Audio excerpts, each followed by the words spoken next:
The biggest piece you'll need is a plastic fluorescent light tube protector.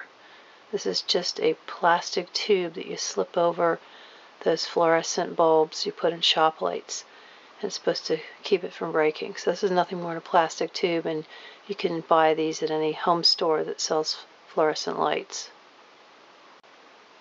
The other things you'll need are a wire coat hanger, and a used one from your closet is just fine, a tube of caulk or some glue that's designed to be waterproof, a lid, and any kind of lid that's going to fit the end of your tube is fine, something you have sitting around, and an eye bolt with a nut on the end, and a wing nut is nice if you have one. It makes it real easy to get off.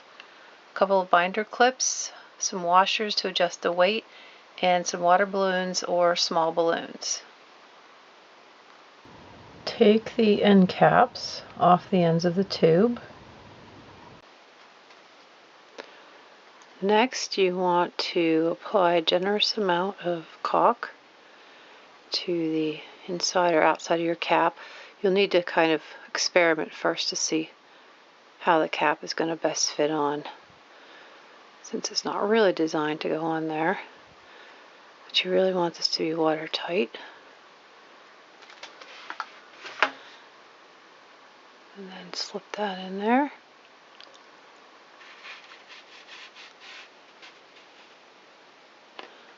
And let it dry.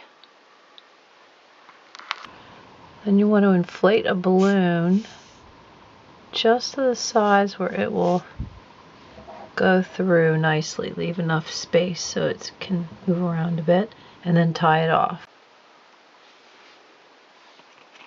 Put the twisty tie around the bottom of the balloon. Make sure it's nice and tight. And then attach that to the eye bolt.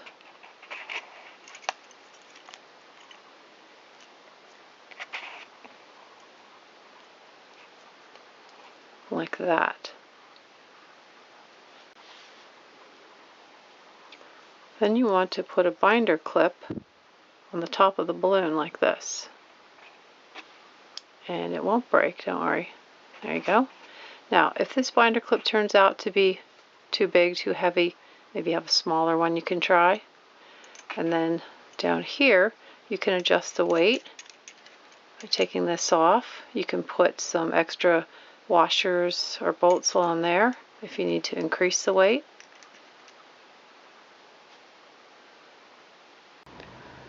The last thing you'll need is a specialized tool made from your coat hanger. You want to straighten out the coat hanger, like undo this part, straighten it out, and then adapt the hook to be much smaller. I'll show you a picture of that in just a minute.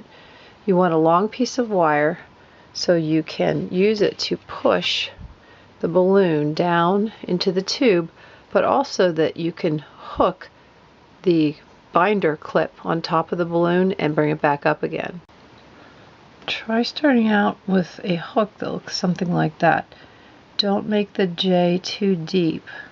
In other words, don't make this part come up too far. You want it kind of shallow, because when you're down there maneuvering inside the tube trying to hook this, I found that there's just kind of a medium hook shape that's ideal, not too shallow, not too deep.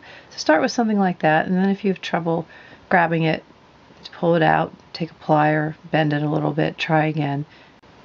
It might take a little bit of experimenting to get it to work just right. Here's a quick and easy holder idea. Just use a piece of cardboard with a hole. You can put some foil or some plastic wrap around the hole to make it a little more water resistant in case water drips down here and you don't want to dissolve the cardboard. You can do that. Make sure you have a pan at the bottom just in case, and this will let you be a little more hands-free when you're doing your demo. So here's my final configuration.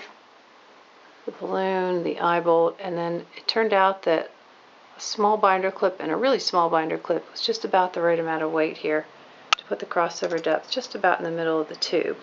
So first we need to make sure that it's coming back up, which it is.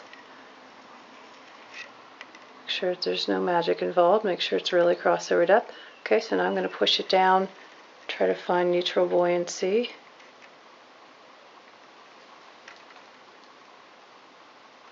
Almost there. That's almost neutral. And I think we got neutral buoyancy right there. We'll give it one more little nudge.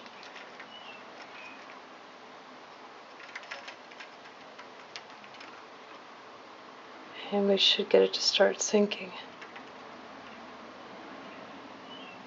There it goes.